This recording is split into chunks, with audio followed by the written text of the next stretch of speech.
3 علامات لو حسيت بيهم تعرف ان انت داخل على مرحلة اوفر تريننج، فتخلي بالك. في ايام كتيرة بنتمرن وعايزين نوصل لهدفنا بسرعة، بس نسينا ان احنا مش روبوتس ولا اجهزة عشان خاطر ندي الامر يطلع بسرعة. فجسمنا بيدينا اشارات بينبهنا بحيث ان احنا نخلي بالنا وناخد بالنا. ايه هي الاشارات ديت اللي الجسم بيديها لنا عشان يقول لنا خلي بالكم في تحميل زيادة عليا، خلي بالك وريحني؟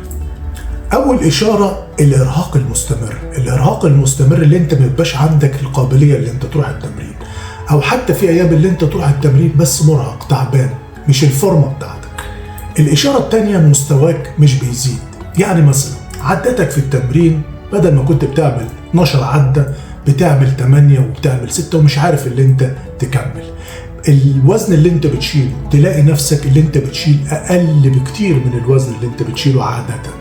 المستوى بتاعك بتلاقيه اللي هو ابتدى اللي هو ينزل. دي اشاره تخلي بالك، في سيجنال خلي بالك، هدي التمرين شويه. الاشاره الثالثه نومك مش متظبط، مزاجك مش مظبوط. الكلام ده كله اشارات برضو الجسم بيطلعها اللي انا عايز استريح، اللي انا مش لاقي وقت اللي انا اتعافى فيه كويس، فريحني على قد ما تقدر. طب الحل نعمل ايه ساعتها لما الاشارات دي تبتدي اللي هي تظهر عندنا؟ واحد اللي احنا نقلل شدة التمرين من 20 ل 30% اقل.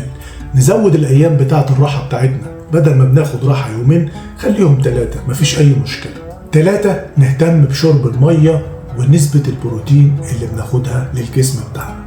رابع حاجة نحاول اللي احنا نقلل من وقت التمرين بتاعنا، يعني لو كنا بتتمرن ساعة نخليها من 30 ل 40 دقيقة. عادة بقولها لك اتمرن بذكاء، التمرين لذيذ، استمتع بيه.